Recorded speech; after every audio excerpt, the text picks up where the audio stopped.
அவங்க புறஜாதியாக இருந்தாலும் துதிக்கணும். அவங்க இருக்காங்க, ஐயோ அவங்கெல்லாம் ஏதாவது நினச்சிப்பாங்க, நான் துதிச்சேன்னா அவங்க ஏதாவது நினச்சிப்பாங்க, இது ரொம்ப வருத்தமாயிடும் அவங்களுக்குலாம்.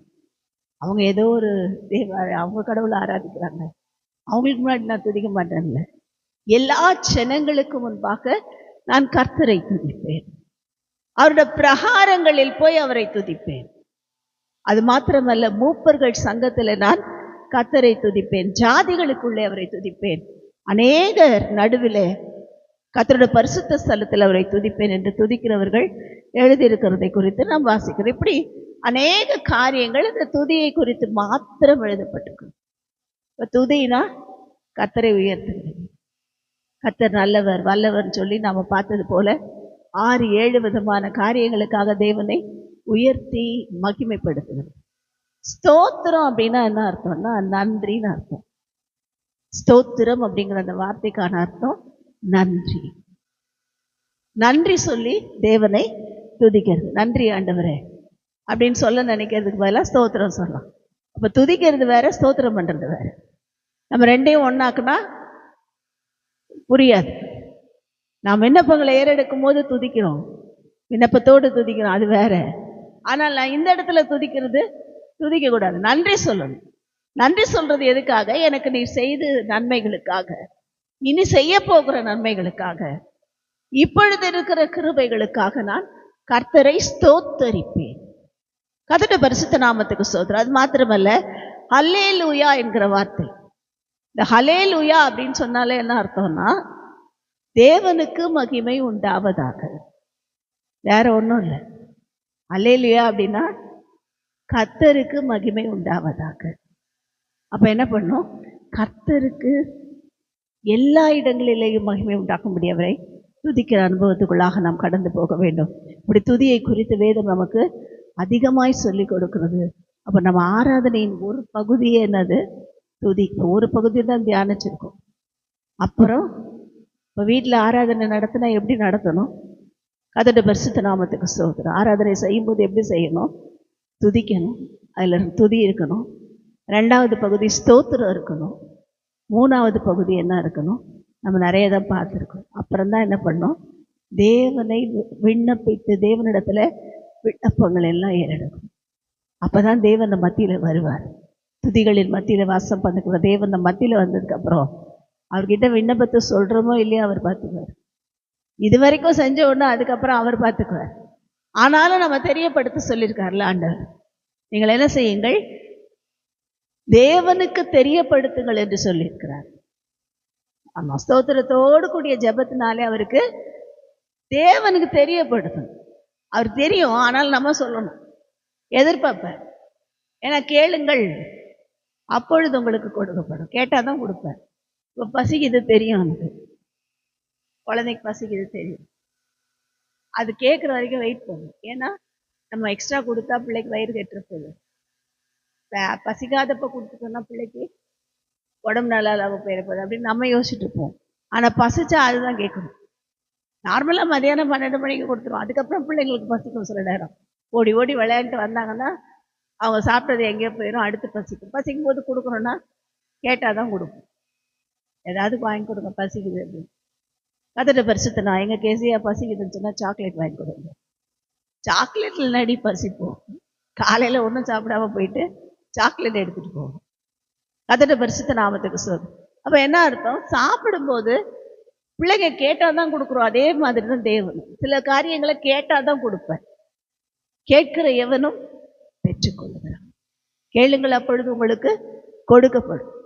உங்களுக்கு இன்னது தேவை என்று பரமபிதா அறிந்திருந்தாலும் கேட்கும்போது கர்த்தர் அழகாய் கொடுக்கிறார். அப்போ என்ன பண்ணோம்? அப்புறம்தான் விண்ணப்பங்களை ஏறெடுக்கும். ஆண்டவரே, இந்த பிரச்சனைக்காக, இந்த போராட்டத்துக்காக உம்மிடத்துல நான் என்னுடைய விண்ணப்பத்தை ஏறெடுக்கிறேன்.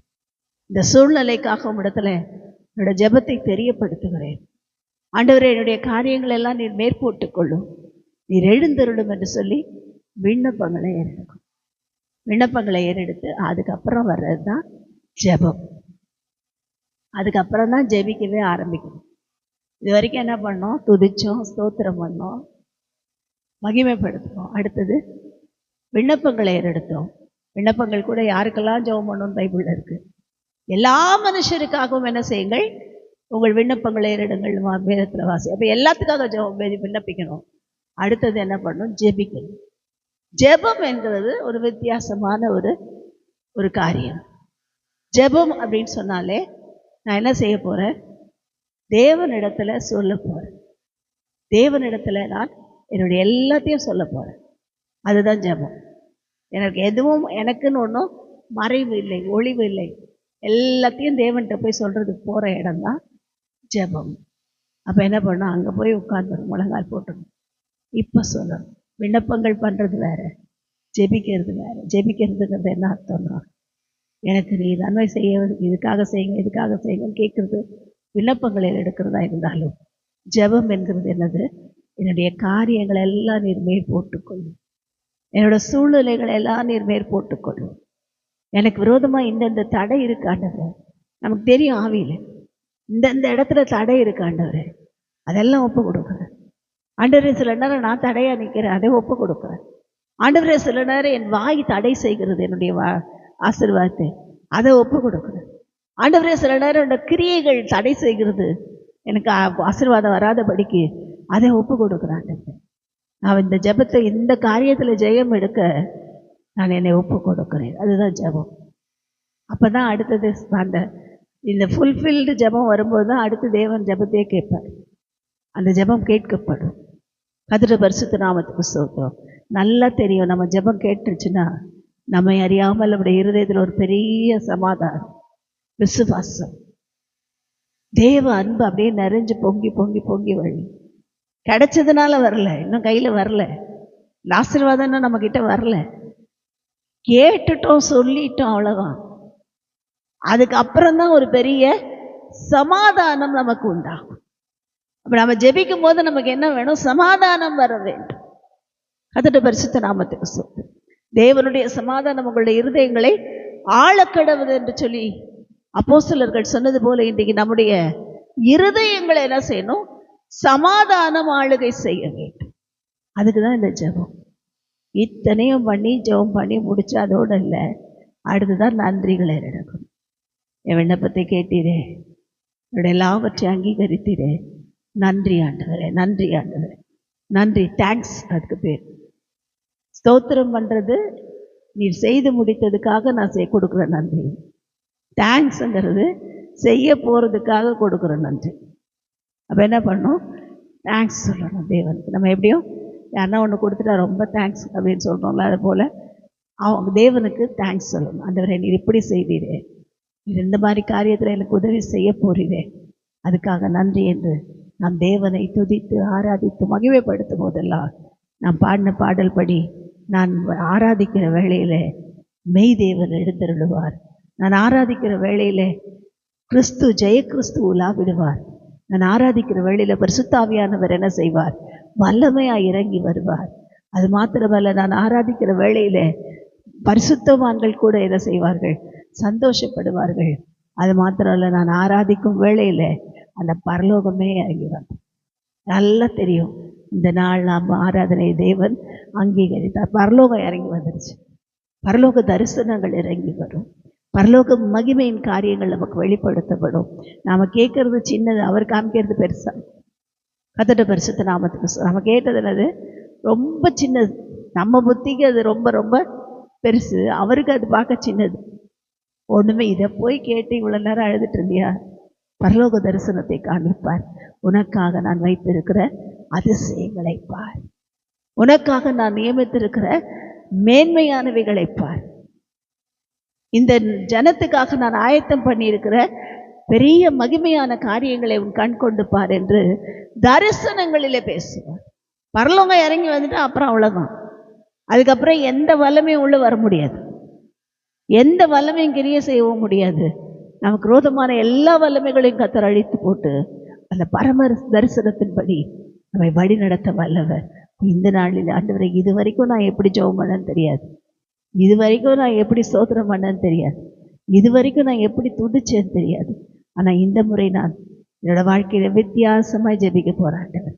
இனிமே நான் என் குடும்பத்தில் இப்படி வித்தியாசமாய் துதிக்க போறேன் ஆண்டவரே. வித்தியாசமாய் விண்ணப்பங்களை ஏறெடுக்க போறேன் ஆண்டவரே. நீ சொல்லி கொடுத்தவைகளின்படி நடக்க போற. அன்றைக்கு பரிசுத்தவான்கள் செய்ததான், நாம வேற எதுவும் புதுசா செய்யல. அவங்க என்ன செஞ்சாங்களோ அதை தான் நம்ம செய்யப்போம். நாமளாம் ஒரு வழி வச்சு செய்யறதில்ல, அவர்களை ஃபாலோ பண்ணி நாம் செய்யும்போது பரிசுத்தவான்களுடைய காரியங்களை பார்த்து ஆராய்ந்து காரியம் எப்படி இருக்கிறதான்னு பார்த்து நாம் செய்யும்போது அந்த ஜெபத்தில் மகிமைப்படுகிற தேவன். யோபுவின் சிறையிருப்பை மாற்றின பரிசுத்தர்.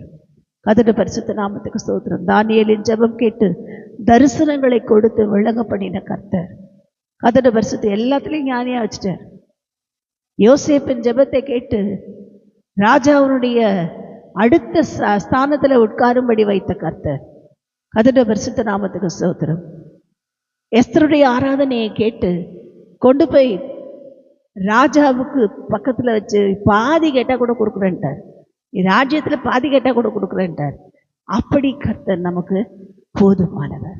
இந்த உலக ராஜாக்களை பார்க்கணும், ராஜா ரொம்ப நல்லவர், மேசப்பா ரொம்ப நல்லவர். நாம் ஆராதிக்கிற அந்த ஜெபங்களை கேட்டு அற்புதங்களை செய்யவிருக்கிறார். நாம் இனிமே இப்படி ஒரு பொருத்தனையோடு ஜெபிப்போம். கர்த்தர் பெரிய காரியங்களை செய்வாராக. கர்த்தருக்கே மகிமை உண்டாகட்டும். ஆமென்.